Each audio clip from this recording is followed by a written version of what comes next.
Buenas tardes. Uno de los temas que más llaman nuestra atención, que más nos hacen imaginar, movilizar nuestra fantasía, es el tema de los ovnis. Nos hemos acercado a él en muchas ocasiones y siempre han quedado respuestas por dar, siempre han quedado preguntas en el aire. Hoy estamos en el Palacio de Congresos de Montjuïc. La ocasión es importante en muchos sentidos. Se trata del primer Congreso Nacional de Ufología. Por fin se han podido reunir ufólogos de este país de todas las tendencias.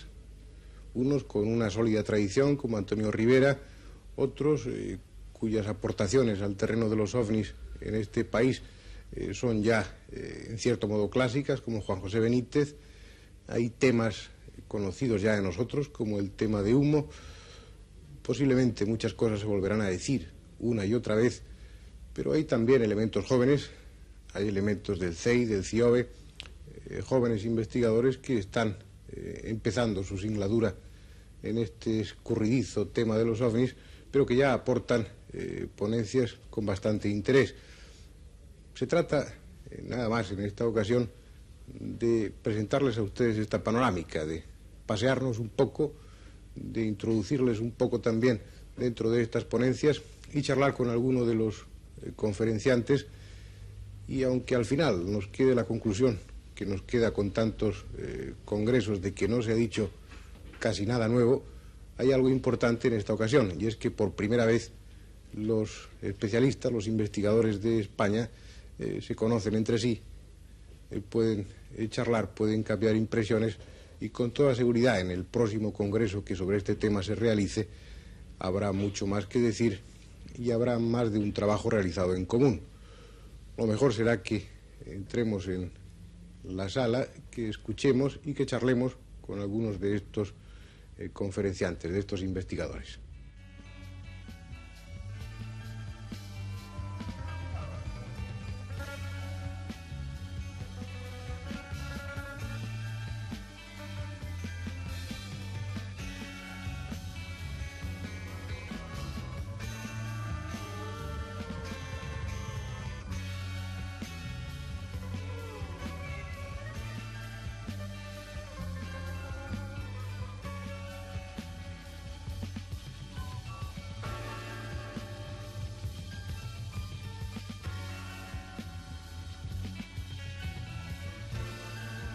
Julio Arcas, en tu ponencia con Jesús Alberto Pérez Castaños trata de la relación entre muestras de arte paleolítico y los ovnis. ¿Existe de hecho esta relación? Bueno, nosotros simplemente hemos tratado de esbozar una hipótesis que abordase la posible similitud morfológica entre el fenómeno ovni, lo que es lo que se observa actualmente de naves discoidales, digo naves entre comillas, con algunas manifestaciones del arte parietal paleolítico, es decir, de signos claviformes, tectiformes, retiformes, escutiformes, etc. Fundamentalmente era un análisis de todos estos signos en relación con la fenomenología ovni.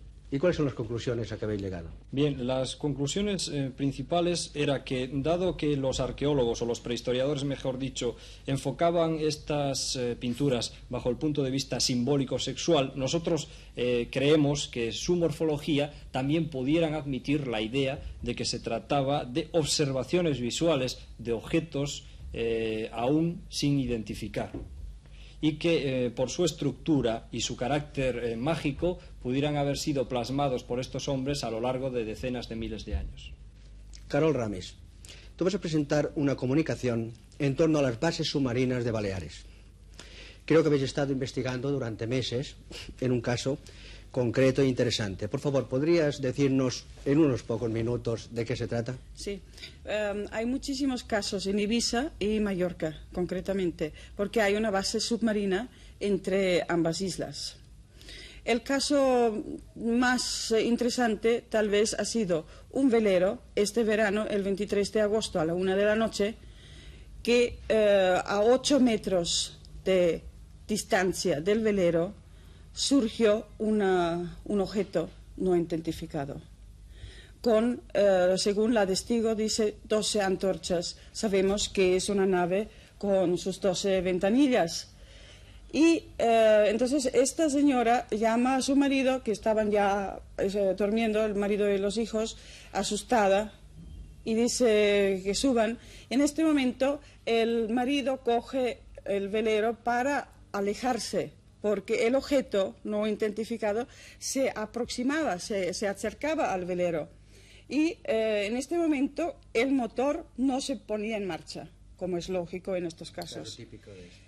Pero lo más curioso es que en este momento se han encontrado a 22 millas de distancia del mismo sitio donde estaban sin tener el motor en marcha. Claro, ellos aún no se lo explican. Nosotros, los investigadores, sabemos que las naves extraterrestres, cuando surgen, salen de la mar y ven barcas alrededor, ellos hacen este desplazamiento, porque las fugas de energías que salen de las naves pueden perjudicar a los testigos. Ahora, Carol, una pregunta. Vuestras constataciones para comprobar el hecho, ¿en qué ha consistido? Vuestras investigaciones en torno al... Pues sí, efectivamente que hay una base submarina en los Baleares, como hay 6 en el mundo entero y hay 7 bases terrestres. Todo esto, naturalmente, son exploraciones e investigaciones muy a fondo y hasta ahora inédito, que hasta ahora no se han sabido. Por ejemplo, también la zona que es Baleares es la zona 6, depende, según los extraterrestres.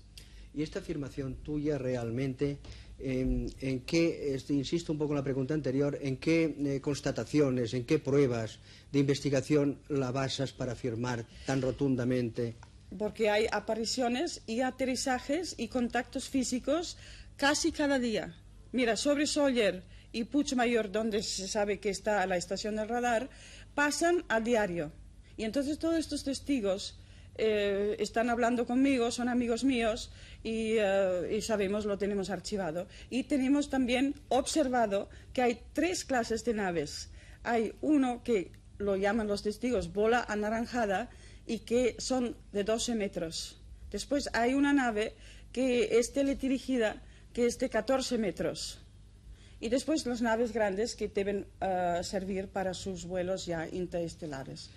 Para terminar, Carol, una pregunta. Vamos a ver estos puntos concretos. Podríamos decir, y tú nos vas a señalar ahora los puntos que has dicho de bases, podrías decir que cualquier persona que situada en las cercanías verían realmente objetos volantes no identificados necesariamente, sí, vamos, sí, sí. incuestionablemente. Sí.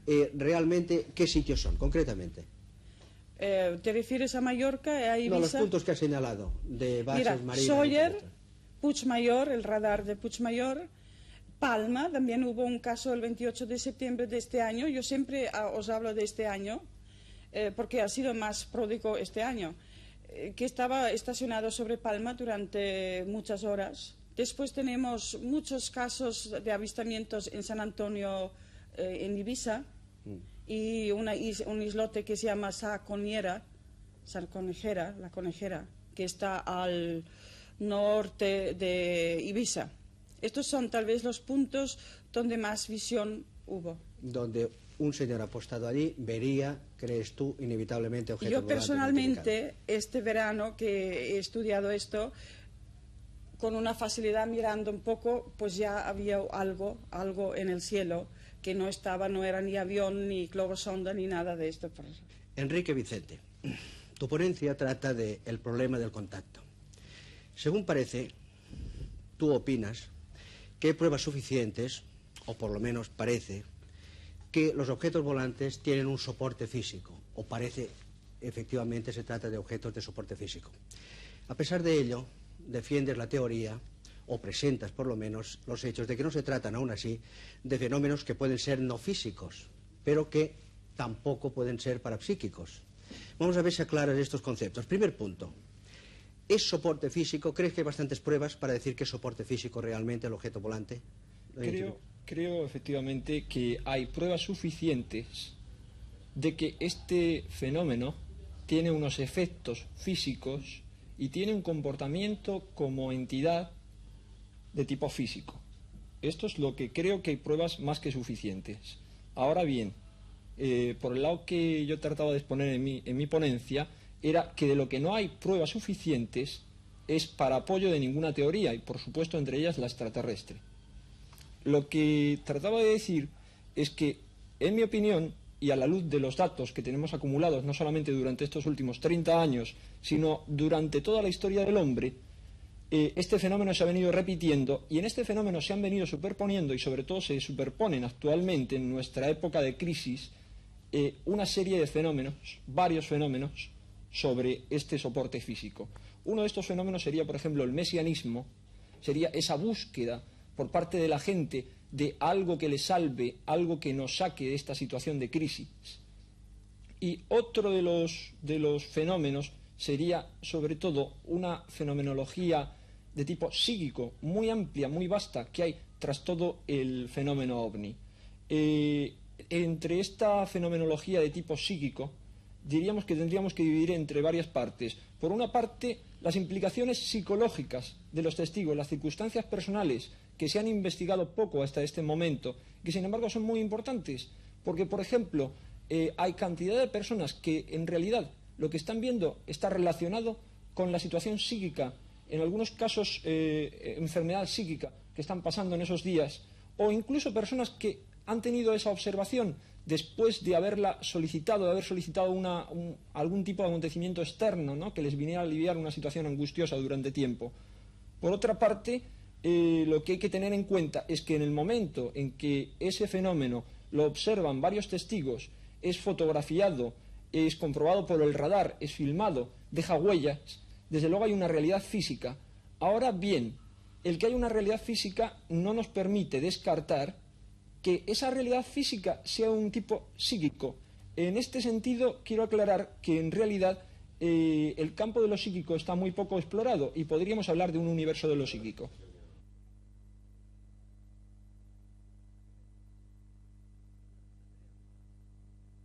Andreas Faber-Kaiser, ¿nos podría resumir los dos temas de tu ponencia? Bien, el primer tema, un tema es de antigüedad, otro es de la actualidad. El primer tema es el enigma de Sirio. Se refiere a una tribu de África, de la República de Mali, que veneran a un elemento invisible del firmamento, Sirio B, que es un acólito de la gran estrella Sirio del Khan Mayor. Y resulta que esta tribu de los Dogones de Mali veneran comprobadamente, al menos desde el siglo XII, esta estrella. Describen exactamente su órbita de 50 años, la forma de su órbita, la periodicidad. Afirman que esto lo saben gracias a Nomo, que fue un dios llegado de este elemento Sirio B. Saben además que la Tierra gira sobre su propio eje. Conocen detalles del sistema solar nuestro que era imposible conocer por aquellas tribus primitivas. Y tenemos ahí en el enigma de Sirio una prueba válida para sospechar de la venida real de gentes procedentes del espacio exterior en el pasado remoto. ¿Hay una idea de cuánto tiempo hace que ellos conocen esto? ¿Cuándo les fue transmitido? Ellos dicen desde hace milenios ya, pero comprobado actualmente desde el siglo XII, porque cada 50 años ellos celebran 50 años que coinciden con la rotación de la órbita de Sirio B alrededor de Sirio. Celebran unas fiestas en honor de Sigi, que es Sirio B, y entonces fabrican para cada fiesta, para cada festividad, una enorme tinaja en que hacen la comida común de la tribu y guardan esta tinaja como reliquia religiosa. Entonces, por las tinajas que actualmente tienen conservadas, remontándonos en el tiempo, se llega hasta el siglo XII. Se ha comprobado hasta el siglo XII. ¿Y en cuanto al segundo tema de la ponencia? El segundo tema fue una fortuna que yo recibiera hace escasos días, una información de la Unión Soviética, según la cual había sido cesado a principios de verano Félix Ziegel, un conocido matemático, un profesor del Instituto de Investigación Espacial Aeronáutica de Moscú. Había sido cesado a principios de verano, como digo, de su cargo y relegado a la vida privada, o sea, había sido retirado de la vida pública. La causa de este cese fue una conferencia que dio en un círculo cerrado de militares y científicos de la Unión Soviética sobre la actualidad del tema OVNI, la situación actual del tema en Occidente y también dentro de la Unión Soviética. ¿Y qué causa crees que puede ser la de que la URSS, en este caso, parece que persiga a alguien que toca el tema ufólogo, de ufología? Bueno, de hecho, a los ufólogos, a los que investigan según el mismo órgano del Partido Comunista Soviético, Pravda, Komsomolskaya Pravda, todos los que investigan el tema OVNI son tratados como gente fanatizada y peligrosa por cuanto tienen un pensamiento más liberal del que conviene. Entonces tienen contactos con el exterior y esto no es en ningún momento prudente para la política rusa. Vamos a ver, Juan José Benítez, ¿qué opinión tienes tú, has sacado tú de este primer Congreso Nacional de Ufología? Bueno, yo creo que podemos hacer dos divisiones fundamentales desde mi punto de vista. La primera, por supuesto, y creo que eso no lo podemos olvidar, es total y absolutamente positiva en el sentido de que se ha mentalizado a una buena parte del país, casi todo el país, por el simple hecho de reunir aquí a personas, a investigadores, a especialistas que han hablado de diferentes temas, siempre bajo el prisma de que el fenómeno OVNI es real, de que existe, de que está ahí. Entonces, esto naturalmente a través de los medios de difusión, a través de la televisión, de este gran programa, y sobre todo incluso de las conversaciones de pasillo, hemos logrado que una vez más todas las personas del país tengan conciencia y constancia de que este fenómeno está aquí, que preocupa, que es muy grave, que estas, para mí, astronaves extraterrestres están sobre nuestros campos, ciudades y pueblos constantemente. Y digamos que una segunda parte tremendamente trascendental, quizás la más importante de todas, es la de que a través precisamente de este Congreso hemos tratado de hacer un llamamiento a las autoridades civiles y militares, y subrayo lo de militares, para que, tal y como ya han venido haciendo, terminen de abrir sus archivos, que tanto los políticos como los investigadores de este tema, etcétera, acudan a las autoridades, a las personas que tienen las pruebas reales y las muestren absolutamente al país. Creo que este punto es muy importante, de una gran trascendencia. Es tremendamente definitivo, diría yo, porque poco a poco podemos ir consiguiendo que los estamentos oficiales, el gobierno y sobre todo las fuerzas aéreas, que tienen desde hace muchos años, como todos los gobiernos del mundo, una cantidad enorme de pruebas, definitivamente las abran al público. Y un día pues sea este programa el que aporte pruebas, otro día sean los propios generales los que hablen en conferencias, otro día sean los técnicos de los distintos ministerios de la guerra, de la defensa, los que aporten pruebas. E incluso, ¿por qué no llegue el día en que estos generales, en que estos hombres que tienen conciencia absoluta, me consta, de la trascendencia y la gravedad de este problema, salgan en la televisión y salgan en los medios de difusión y hablen claro? Creo que esta es, digamos son los dos puntos, las dos claves para mí positivas que ha tenido este Congreso. Ahora, esto en cuanto a la toma de conciencia del Congreso en sí. Pero con respecto a las ponencias, concretamente, ¿qué opinas? Bueno, voy a ser muy sincero. Yo creo que ha habido aportaciones de investigadores, de especialistas en el tema OVNI, muchos de ellos pioneros, con muchos años de investigación en este tema, muchísimos más que yo, por supuesto, y que han, de nuevo, aportado pruebas concretas y contundentes. Pero también creo que ha habido algunos investigadores a los que yo, lo siento, pero así lo pienso y así lo digo, considero ufólogos de salón y de biblioteca, que solamente se han limitado a exponer una serie de estadísticas y una serie de, en fin, de realizaciones de casos completamente de biblioteca, que no van a ninguna parte, que no aportan absolutamente nada, que confunden y que, como yo comentaba anteriormente con uno de los grandes investigadores de este Congreso, todas esas estadísticas pueden ser anuladas y rebatidas por un solo ovni en una sola tarde. Yo creo que el fenómeno ovni es algo a la vez mucho más sencillo y mucho más complejo de lo que aquí se aporta, y que hay que ser un ufólogo de campo, un investigador que rastree de verdad los ovnis por España y no desde el cómodo salón o sillón de su casa o de su despacho. Antonio Rivera, tu ponencia ha sido 30 años de ovnis. ¿Cuál crees que es el estado de la ufología después de esos 30 años de ovnis? Yo diría que tiene dos vertientes. Una, la representada por los científicos que empiezan a interesarse de verdad por el asunto, y otra representada por el eco popular de las múltiples observaciones que se han ido sucediendo y que, como han incidido en una época muy revuelta, muy caótica en todos sentidos, en una época que está a la búsqueda de una fe, han creado una especie de movimiento mesiánico en el que los extraterrestres aparecen como los redentores. Naturalmente, este aspecto de la cuestión cae más dentro de la sociología o de la psicología o incluso de la psicopatología, porque hay casos que realmente son psicopatológicos.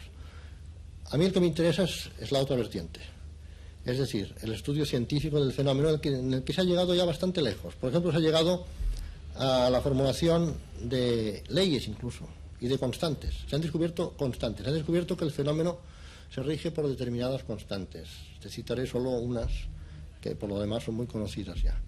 La ley horaria, formulada por Jacques Vallée, estudiando 200 casos de aterrizaje de la oleada francesa de 1954, en que daba un predominio casi absoluto de aterrizajes en las horas nocturnas, entre las 9 y las 2 de la madrugada. La ley de la distribución geográfica, enunciada por el propio Jacques Vallée, en el que daba un predominio de zonas rurales sobre zonas urbanas para los aterrizajes.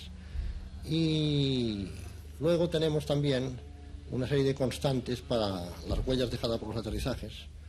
Como ves, estamos moviéndonos totalmente en un terreno objetivo, frío, y además de hechos físicos, de incidencia del fenómeno en el entorno físico.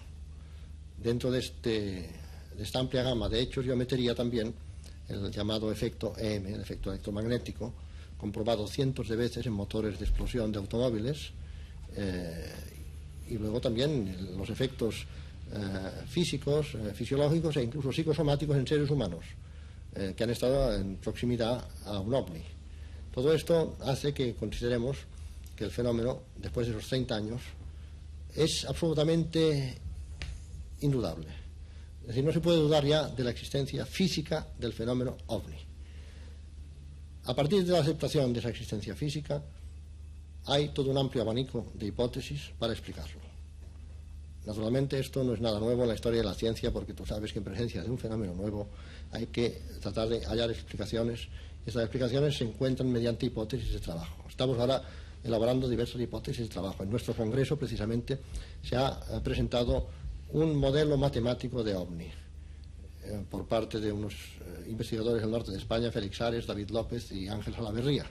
Esto es muy importante porque demuestra que se puede ya llegar a la formulación de un modelo del fenómeno. Hablando ahora un poco de nuestro congreso, te diré que he intentado reunir en él a una serie de investigadores jóvenes, todos ellos dotados de grados académicos, ingenieros, físicos, licenciados en ciencias físicas, técnicos en aeronáutica, etcétera, para demostrar y mostrar al público que los científicos no se desentienden de la cuestión, sino todo lo contrario, que hay un equipo de científicos jóvenes, muy preparados, que la está abordando con la máxima seriedad. Es decir, si hubiese de calificarse de algún modo este congreso, yo diría que es el congreso antisensacionalista. No vamos a hacer un congreso sensacionalista. Como presidente del congreso, ¿crees, Antonio, que este congreso va a aportar algo nuevo, concreto, realmente importante para la ufología? Sí, una concienciación del público sobre la realidad, primero, del fenómeno OVNI y luego sobre su seriedad, es decir, sobre la seriedad con que se está estudiando. Esto es cuanto creo yo que va a aportar de más importante nuestro congreso. Es difícil tratar de resumir en unos minutos lo que aquí ha pasado en 2 días, 2 largos y apretados días llenos de ponencias. Algunas de ellas, como les decíamos al principio del programa, volvían a insistir sobre puntos de vista, temas que ya eran conocidos de nosotros, pero ha habido alguna que otra ponencia de interés, por lo menos puertas abiertas, caminos que se inician y que van a llevar a los investigadores por caminos que no es posible prever, pero que seguramente consigan arrojar un poco más de luz sobre este tema hoy por hoy tan confuso, tan resbaladizo como es el de los ovnis.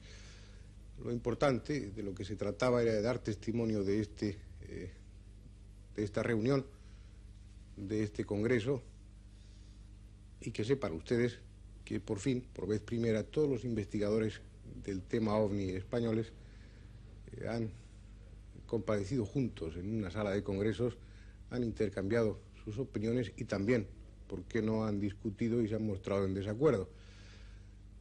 Volveremos a hablar de este tema en otra ocasión.